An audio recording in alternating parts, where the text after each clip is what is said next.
Hi guys, it's Helen here and thank you for joining me today. Now today I have this Twist and Pop album to show you.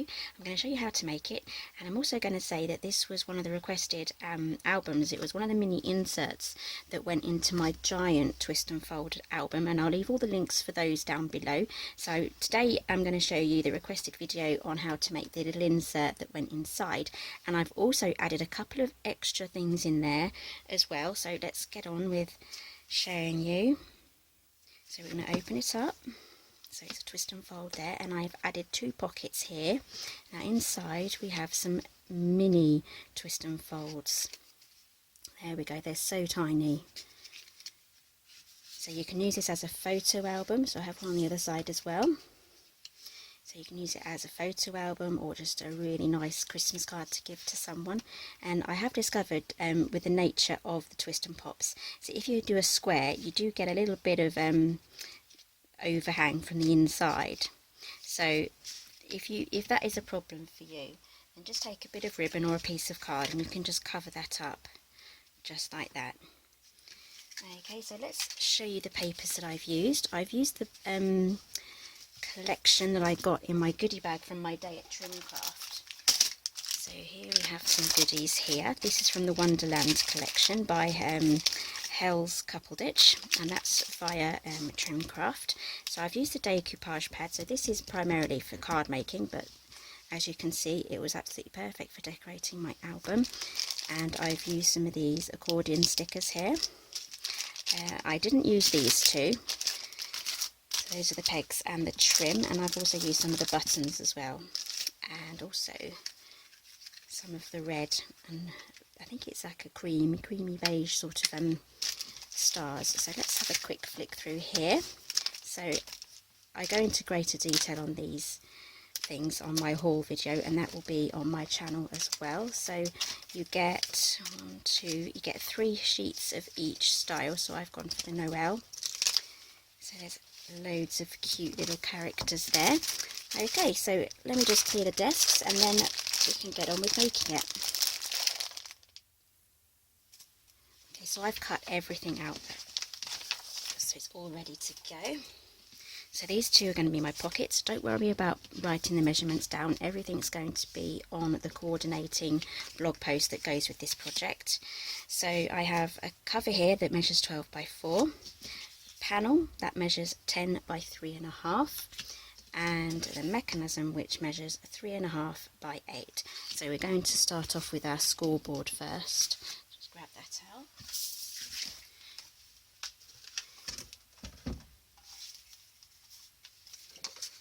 Okay, so we're going to score our cover first. I'm going to use my bone folder for this. There we go, and I'm going to score at 6 and then fold that in half.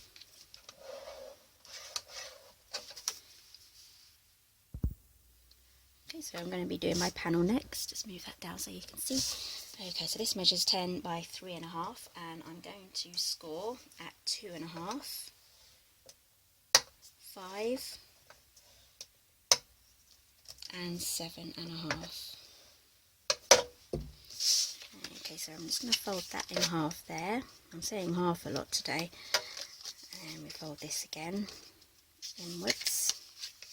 Just trying to get this line here and this line here straight. And exactly the same on the other side. Okay, set that aside. Moving on to the mechanism. This measures 3.5 by 8. And we're going to score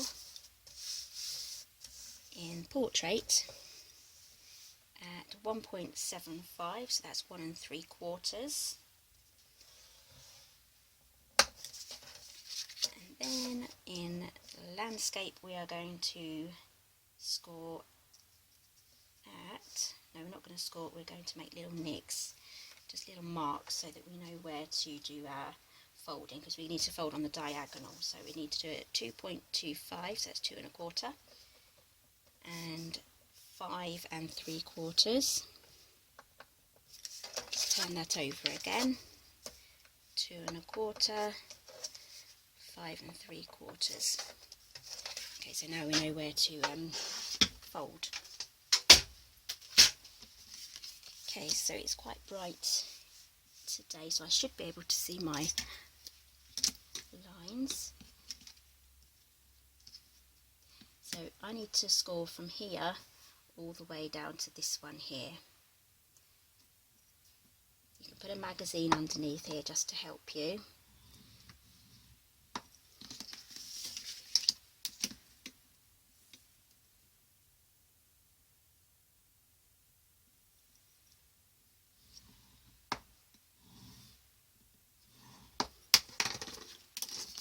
Okay, so what I'm going to do is I'm going to fold this in half, and you'll know if you've got your diagonals straight if they both cross where this line here, so everything should meet in the centre just there. So then you know you've definitely not gone wonky in your scoring. So my mat here has these diagonal lines, so I like to use this just to make sure that I do get it folded right. So this goes along here and this goes down there. So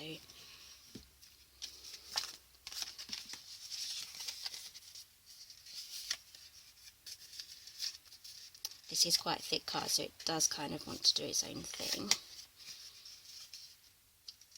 There we go.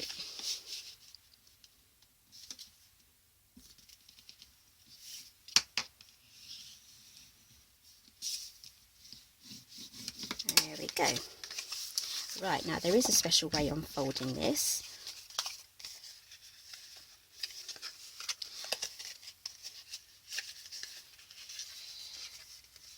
It's not that way. It's been a while since I've made one of these, because I made the other one quite a while ago during the summer. So I'm just going to use my bone folder here just to help me get this top point sharpened. There we go, that should make it easier for everything to fold together. There we go, so it should look like a house with legs. Like that, so you should have these two flaps here. If you fold it the other way, these two will be joined, and you'll know that that's not the way. You need to do it the other way with the legs here. So we're done with that one. Okay, so now we need to cover this with adhesive. I'm going to use some red line tape here because it is very strong stuff, and as you can see here, when it's closed it's not relaxed, so it wants to pull away at the corners. When it's open it's lying flat and it's relaxed, but obviously when it's closed it's coming apart. It wants to just pull apart, so we need to use extra strong glue, and we need to make sure it goes on edge to edge as well, just to make sure it doesn't start coming apart. So what I'm going to do is I'm going to cover everything with the red line tape, and then I'll be right back. Okay, so I've done all my coverage on both sides of the triangle, and if you're wondering, this is from Sticks 2, and all the products that I've used will also be on my blog page. Okay, so I'm going to use my bone folder now, and I'm going to make sure that this tape is really pressed down really well. And I'm also going to use my paper piercer to remove all the tape backing. So I don't think you'd want to watch me peel all this off. It's like watching paint dry, so I'll be right back.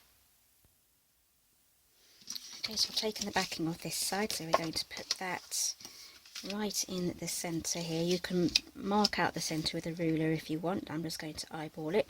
I'm not going to go entirely up to the line. I'm going to go pretty much almost onto the line, and then I'm also going to make sure, because I'm eyeballing this, that this side and this side are pretty much even, so I'm happy with that. So I'm just going to close it. You can use wet glue on top of your tape as well, just to make sure that it gets a good stick. So just pressing that down, so that's that side done. So now what we're going to do is take all this backing off again and then press that down on top. So I'll be right back. Okay, so I've done all that. Let's press that down. Don't know where that is. Use your bone folder as well. Give that a good press. I'm not worried about marks going on the cardstock because I'm going to cover it with paper eventually. Okay, so that's our mechanism attached. And now what we need to do is measure out where we're going to put this on our mechanism. So we're going to have this with the mountain in the middle, so the valleys either side. So we're going to fold it up like that. And then what we're going to do is going to place that on there, get this in the centre so we have even sides either side. Grab a pencil, make a line down to this centre line here on the top, and on this side make a line on the bottom left hand side like that. So this is where we're going to put our adhesive. I'm going to use the red line again. I don't know why I say red line, I'm just sure it's just red tape. Anyway, I'm sure I've heard red line somewhere, might be wrong. Okay, so I'm going to get this all covered up and then I'll be right back. Okay, so we're going to do this again with the bone folder. So this will work with any sort of tape you use. Just press it down with your bone folder. Not only will this help the tape to stay stuck and have everything down properly, it will also make your backing tape easier to take off as well. So that's 2 quick tips for you there. So I'm just going to quickly take all this off again. My experiment. Let's speed the video up and and you can watch me really fast.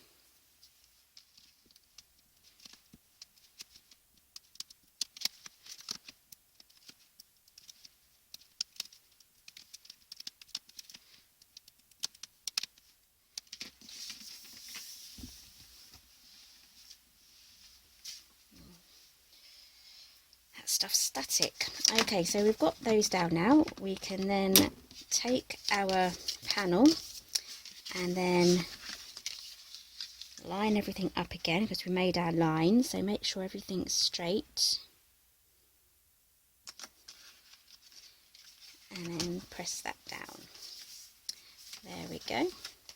So now we have our panels here. Let's burnish those down. I have made a few marks, but that's fine, it's going to be covered. So I just need to choose what papers to cover this with now. Okay, oh, I did forget to mention, I'll get that out for you in a minute, I used the coordinating 12 by 12 papers for all the other papers that I used from here, so I'll quickly grab that out for you in a second. Okay, so now we just need to kind of exercise our twist and pop. I'm going to fold that down, try and get it flat. So by exercise I mean just let it try and remember what it needs to do. So it's quite stiff at the moment, it kind of doesn't want to do what you want it to do. So there is a little knack here, so it's bending it just like that, just to help it close, otherwise it may drag along the sides like that. But yep, it's kind of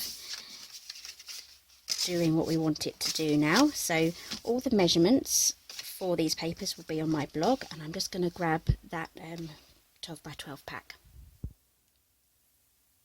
Okay, so now we're going to move on to making our little pockets on the side. I've put my scoreboard somewhere. Here it is.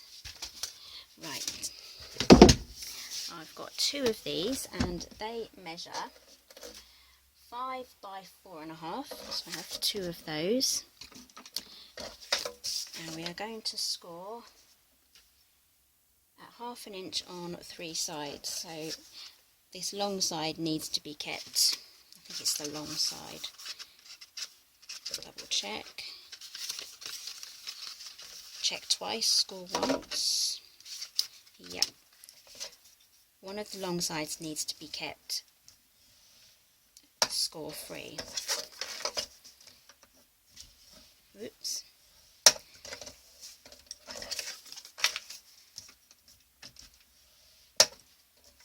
Okay, that's the first one. I'm going to score it 4. This is easier.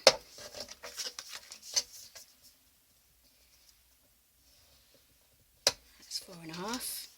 Turn it over and 4.5.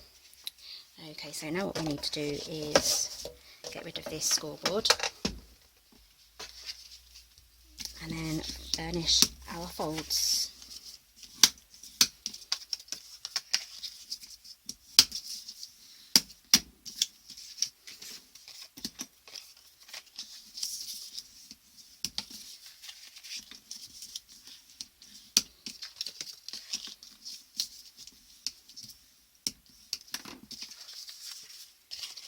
Grab the red line tape again, or you can use red line. It doesn't have to be extra strong for that, so I'm just going to grab my fast fuse. Now this one is from Stampin' Up, but before I do that, I'm just going to trim off my corners.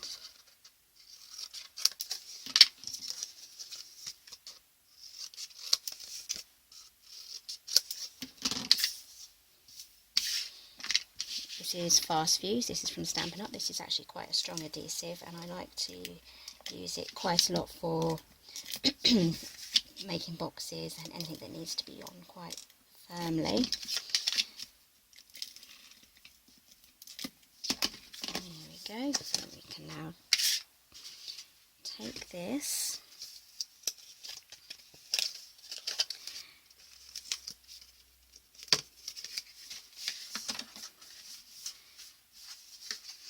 and just try to line it up.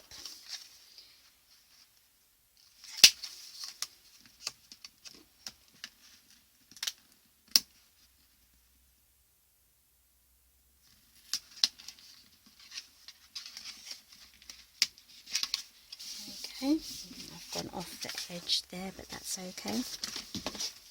Just take your time to get that on in the right place, and then exactly the same on this side. And one thing I forgot to do, which I'll do on this one, is I'm going to grab my 1-inch circle punch, if I can find it. Here we are. And I'm going to punch just there. Actually no, I'm not going to do that just now. Getting all muddled up. I'm going to do that after I've put my papers on,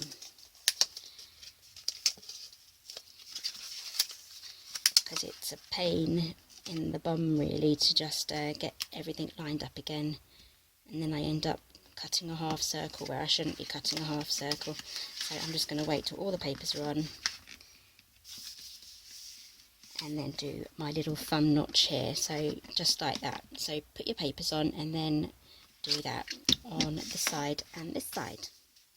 Okay, so I've just grabbed it here. This is the Wonderland, whoops, coordinating papers.